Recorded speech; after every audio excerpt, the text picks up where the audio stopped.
With due respect, I don't want to chip in. I have an elaborate theatres to make. A couple of things. Number one, I think it's going to be the beginning of more troubles for the NDC because the litigations will begin. The litigations as regards even the registration of the NDC. Yeah. People that have not gone to court, they will go to court. Well, there's already one attempt to go to court, I know. So it will begin. Because you see, as Nigerians, the idea here is not Obi not being on the ballot. That's the problem. So all the forces will do everything to ensure Obi doesn't get on the ballot. I do a lot of political mapping, and I know people that do political mapping. The ADC, APC, all the political parties have done political mapping. The only person that can give President Tinubu some push in this election is Obi. The first strategy is to ensure Obi doesn't get on the ballot. The crisis in the AC was just because of that. Secondly, the point of Obi is always pivoting to other political parties. Let us go back to what history says. Exactly what happened in PDP, why Obi pivoted, that's what exactly happened in the ADC. Atiku was not willing to ensure that the rotation convention comes to pass. Atiku was not supposed to run in the 2020 election after he had run in the last term of the northern part election in 2019. And that was why the likes of Wiki went up in arms. And that's why sometimes, even if I blame Wiki for not being a party man, he had some justifications in his actions. And that was why Obi left. Obi kept on saying that if you zone it to the south, I'll fight for it. So it's not that he doesn't like to fight. In the case of the ADC, the Atiku camp had already hijacked most of the structure in the ADC. The state chairman we're talking about were already hijacked by the Atiku camp. Over the weekend, I walked the phone lines for my sources. I mean, we're political journalists. We walk our sources' phone line. Most of it was already a fait accompli. So there was no way Obi was going to be able to thrive or get a fair situation in this election process. That's why he left. Yes, I know he tried to be cute about it by saying my elder brother Atiku is because of the court case. Peter, Gregory, Obi, you and I know that it is not because of the court case that you left. It is because you were already boxed into a corner. You can write a statement to deny what I said. It's your prerogative. And you know you were already boxed into a corner. And because agreements were not listened to. Part of what I heard was discussed in the Ibadan consensus by one of my sources, I might be wrong, was that there was a conversation about the ADC candidate coming from the south. But people reneged against it. The Atiku team reneged against it. These are the things I'm walking the phone lines and my sources are saying. So I know the Atiku camp will come out and debunk all the things I've said. It's for you to deny. It's for you to debunk. I mean, mine is for me to speak my truth and you to rebut. So once that did not fall through and the consolidation had started, Obi had to leave because Obi wanted to be on the ballot. Yes, you might make an argument and say, why is he moving all around and everything? Himaz has an ambition. For those that argue, why is Obi moving around? Why is Atiku still running as at 20 from 1993 up till now?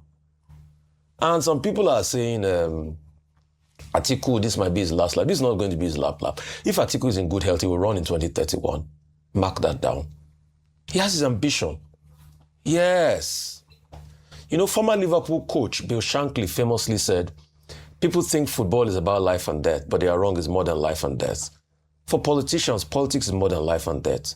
Atiku Abubakar's ambition is to become the president of Nigeria. As long as he's in good health, he will keep running until he gets the ambition, the aspiration, and it's his goal. Secondly, what will this do? The first winner will be President Tinubu. But anyway, I had always known that they were going to disintegrate because there was no way they were going to agree in the first place because the ambition of Atiku Abubakar was more palpable than stepping down. And when people kept on saying the other statesman, President Tinubu will make a lot of inroads, yes, also because he's also running with state might at this point in time, the power of incumbency. So it's not going to be as easy. And this is not a Buhari that allows things run. So the votes Obi said he got, the votes Obi got in the last election, he might not get as much because there will be many factors. The other argument I would like to make in the Southeast, you see, President Tinubu, they can tell you that they will give you votes in the Southeast. I'm not sure Nigeria's politics is so mature to the level that people in the Southeast will see Obi on the ticket and see you on the ticket and decide to vote you over Obi. It will be a miracle if Nigerian politics has gotten to that level. So, as regards the South, I've seen a lot of inroads. The South-South is quite split and all of that. But I think what will herald these elections even more that we should be careful about are the things about the electoral laws that have made it pretty much to rig. So it's going to be an election that, correct me if I'm wrong, and I pray I'm wrong on this, there might be a lot of rigging across board. President Tinubu will retain most of his southwestern states, and it will be even split. But with this that they've been able to do, I think they just opened the door for a President Tinubu second term, easier than ever, which is a sad reality of things as we speak today because they can't come together. But let me even posit it further by arguing that if they were even together in the first place, would they have been able to beat an incumbent that knows how to use power? No, let's stop being delusional. I mean, Dr. Abati, let me punch you this morning. President Tinubu no be Jonathan. Stand members. In a nutshell, as I try to conclude, President Tinubu had actually, one of the analyses I made here was that it was a bad strategy for President Tinubu to allow all these people to come together in one political party. Now that they've been disorganized, he's going to be the biggest beneficiary of this. Because Atiku Abubakar, like you have said, should have known clearly that this is the time of the South. For Peter Obi too. Peter Obi is seen as if this is his last shot too. Because if there's a window for the South to actually provide a president, and that window will expire in 2031, Peter Obi is going to be 70 years in 2031. If he, then it will go to the north, and then you have another 8 years. Will he be 78 when he comes back to the south?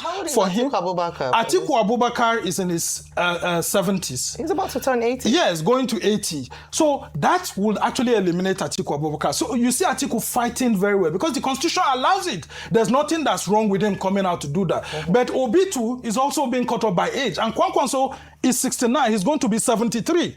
So age is a thing of grace. Yeah, well, it's a thing of grace. But look at the people who are powering the obedient movement and Peter Obi. They are all young people who are actually saying that, look, this should even be the last set of Nigerians that are in their 60s or 70s that should govern this nation. A 60-year-old man is a very young man. So, well, I mean, it is. So it's a very difficult. It's a very difficult time for Nigerian politics. 60. It's a very difficult time for Nigerian politics. Yeah. The youth population in this country want a total change.